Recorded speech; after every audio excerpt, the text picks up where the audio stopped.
Recentemente, alguns dias atrás, eu fiz um vídeo sobre o caso da Get Ninjas, que divulgou um fato relevante de que vai devolver o capital, né, o que ela tem em caixa, aos acionistas, porque ela não vê uma destinação, né, razoável para essa quantidade de capital que ela tem em caixa, né, resultante de um IPO feito recentemente.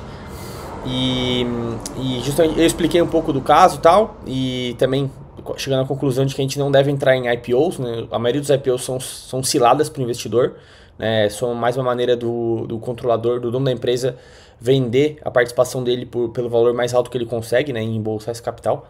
Então a gente tem que esperar um tempo depois do IPO para ver se vale a pena entrar numa empresa de capital aberto, né? Essa é a regra, vamos dizer assim. Óbvio que vai ter exceção, mas a regra, vamos dizer assim, para tu ser um investidor bem sucedido, é seguir essa receita. Então, alguns dias depois dessa divulgação do fato relevante, né, de devolução do capital da Get Ninjas, equivalente a R$ 4,40 por ação, a ação passou a negociar abaixo desse valor, né? Hoje, no dia 28 de setembro de 2023, a ação está negociada a R$ 4,30, está abaixo desse valor que a empresa quer devolver para os acionistas, né? Obviamente essa devolução ela precisa ser aprovada numa assembleia de acionistas, né? E a Get Ninjas ela tem um capital bem pulverizado, ela não tem um controlador, né, que tem a maioria mais da metade das ações, né? Então ela tem vários fundos ali com um pouco de percentual cada um, e o fundador ali, né, também dividido. Então pode ter aí uma incerteza nisso aí, né? Eu acho que isso reflete muito a incerteza de ser uma corporation, né, que se chama corporation, uma empresa que tem um capital muito diluído e não tem um controlador. Então, se tiver algum desses acionistas que queira ir comprando mais ações para aumentar a posição e ter mais votos, ele pode fazer isso, por exemplo. Os acionistas podem fazer algum acordo entre eles para voltar da mesma maneira e frear essa devolução, né? Isso pode acontecer. Tem um dos fundos chamado REAG, que é investidor da Get Ninjas, que eu acho que é o fundo que mais tem posição, mais percentual no capital da Get Ninjas, já demonstrou o desinteresse nessa devolução de capital, porque eles acham que seria pior para o acionista. Então eles eles têm um plano mais ambicioso para a empresa, de usar esse capital e comprar outras empresas e crescer, etc., né? Então eles já demonstraram ser contra isso.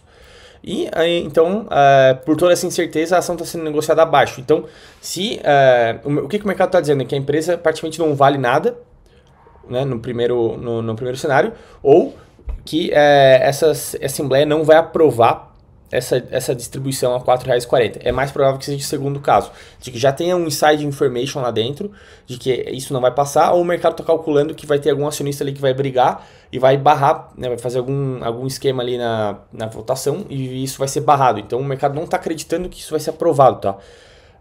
Porque senão a empresa ia estar valendo negativo, né? Porque vamos supor que a empresa esteja sendo negociada a R$ 4,30 e seja aprovada essa divulgação, quando seja feito o pagamento, automaticamente a bolsa tem que descontar R$ 4,40 do preço.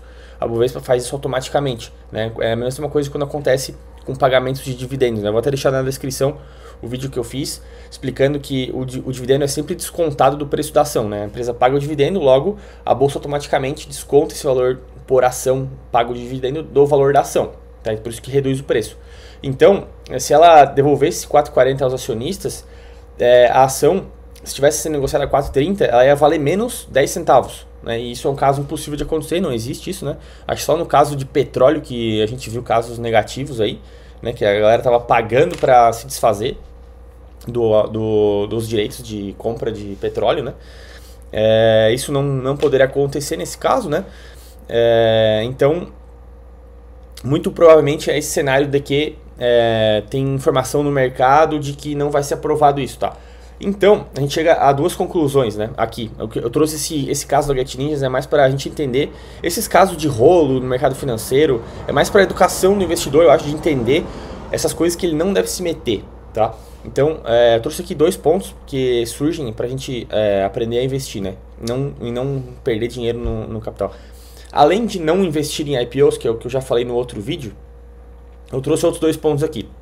Empresas sem controlador, elas são complicadas, ou seja, empresas com capital muito pulverizado, as chamadas corporations, elas são suscetíveis a esse tipo de rolo, que a gente vai ter uma incerteza de que não vai saber o que vai acontecer lá, porque qualquer fato relevante que a empresa divulgue, qualquer plano que o CEO, que a direção divulgue, né, isso tem que ser aprovado por um grupo de pessoas que não tem uma posição controladora ali. Então a gente nunca sabe o que vai ser aprovado ou não. Vai ter sempre uma briga ali entre os acionistas, né? Não vai ter um guia ali, um peso ali que vai nortear esse direcionamento da empresa, né? Então vai estar sempre suscetível a uma guerra ali entre os acionistas, vai ter sempre a possibilidade de alguém querer ir comprando mais ações para ter mais poder de voto, alguns acordos entre eles, etc. E isso gera muita incerteza. E incerteza no mercado tira valor, né? Seja de qualquer coisa. Então a gente tem que aprender isso. Quanto mais incerteza, menos valor tem alguma coisa. Seja de estratégia, seja de empresa, seja de economia, seja de tudo, né? O que o mercado não gosta é de incerteza. Então, empresas sem controlador, elas geram mais incerteza e logo a empresa vale menos, tá? Essa é uma teoria meio que não é certa, mas é minha aqui.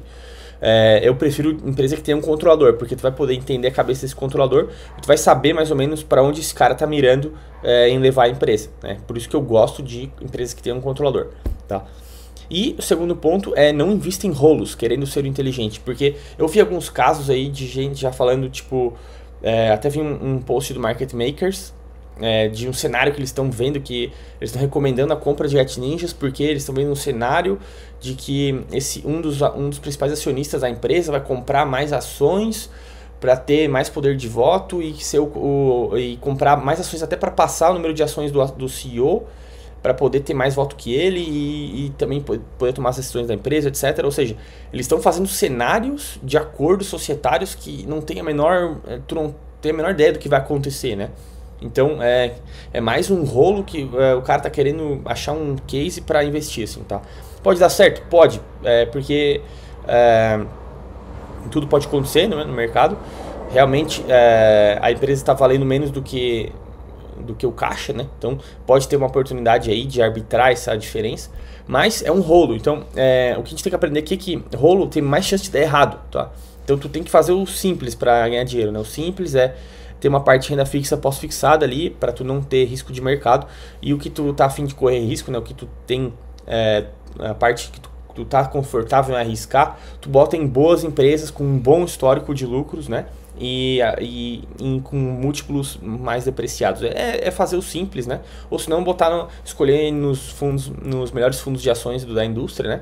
Eu tenho uma metodologia que está aqui no canal, que eu explico como analisar, né? A gente tem alguns fundos interessantes, como o Gepard, o Real Investor, que são realmente fundos bons com histórico, que tu pode aportar lá e ficar mais tranquilo. Então não tem que inventar moda, não tem que querer entrar em rolo, ou querer achar que tu vai ser o mais espertão no mercado e vai achar uma oportunidade que ninguém tá vendo, porque a maior chance de tu te dar mal, né? Então, era mais para isso que eu trouxe esse caso, mais um caso educacional. Eu acho que é um case interessante para aprender, né, algumas coisas de mercado. É interessante para quem tá começando a estudar mais mercado financeiro e trabalhar no mercado financeiro, para entender esses rolos que podem acontecer, né, briga societária, etc. Isso é muito bom aí pro conhecimento empresarial de todo mundo, tá? Beleza? Só peço para quem tá curtindo os vídeos, pessoal, só curtir o vídeo, se inscrever no canal, e também quem quiser fazer a nossa mentoria de alocação de carteira ou receber a nossa carteira mensal do nosso clube de investimentos, que está acima de 20% no ano aí, é só mandar um e-mail pra gente que a gente conversa e troca uma ideia, beleza? Abraço, tamo junto.